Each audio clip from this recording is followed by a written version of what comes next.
పెద్ద చదువులకు పోవాలంటే అటు దిక్కే, మంచి జీతంతో పెద్ద నౌకరీ చేయాలంటే అటే ఆలోచన చేస్తారు. దందాలు పెట్టుకోవాలంటే సుత కొందరు నజర్ గట్టే ఉంటది. దునియా దేశాలకు పెద్దన్న మరి సవలతులు మంచిగుంటాయి, లక్షలల్లో కమాయించవచ్చు. 4 వద్దులు కష్టపడితే అయిపోయి అనుకుంటారు చాలా మంది. కానీ ట్రంప్ సారేమో కాళ్ళల్లో కట్టెబెట్టినట్టే చేయబట్టే. అమెరికా గాలి మోటార్ ఎక్కాలనుకున్నోళ్ళు బ్యాగులో ఓ 13 లక్షలు చదువుకోండి, మరి ఖర్చులకు అనుకునేరు. కాదు కాదు, షూరిటీ కింద కట్టాలి. అంత పైకానికి సెక్యూరిటీ బాండ్లు ఇస్తేనే వీసా వస్తుంది. మళ్ళా ఇదిగాక ఇంకో 20,000 ఛార్జీలు. చెల్ ఉత్తగా లక్షలు కట్టుడేంది అంటారా?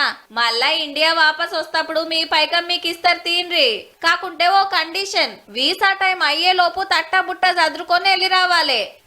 ఏమైతది అని ఇంకో 2 నెలలు ఉందామంటే కట్టిన పైకంకు తుట్టి పడ్డట్టే, అంటే వాపస్ ఇయ్యరన్నట్టు. వీసా టైం ఒడిచినా అమెరికాలనే ఉండేటోళ్ళు బగ్గ పెరిగే వరకు కంట్రోల్ చేస్తానికి గీ రూల్ తెచ్చింది అక్కడ గవర్నమెంట్. బిజినెస్ ల మీద పోవాలన్నా, టూరిస్ట్ వీసాలు రావాలన్నా అందరు కట్టాల్సిందేనబ్బా. చదువుల వీసాల మీద వచ్చి పార్ట్ టైం జాబులు చేసుకుంటా ఇన్నే ఉండేటోళ్ళ సంగతి చూస్తామని ట్రంప్ సార్ గా నడుమ దమ్కి ఇచ్చే. ఇక కాగితాలు కట్పలు లేకుండా దొంగతనంగా జొరినోళ్ళని దొరకబట్టి కాలు చేతులు కట్టేసి యుద్ధ విమానంలో తీసుకొచ్చి దించివాయే. ఏదో $4 సంపాదిద్దామని మనోళ్ళు ఆపచ్చనకు పోతే ట్రంప్ సార్ అస్సలు సంధిస్తలేడుల్లా.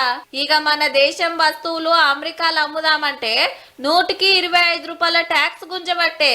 ఇది చాలదని ఇంకిన్ని ట్యాక్సులు కూడా వేసే కార్యం పెట్టుకుండు. ఇండియా మాకు దోస్తు దేశం అనుడే ఆయన అనుకున్న పని చేసుడే. అధ్యక్షుడైన 6 నెలలకే గిన్నైతే ఇక రేపు ఇంకెన్నుంటాయో పో.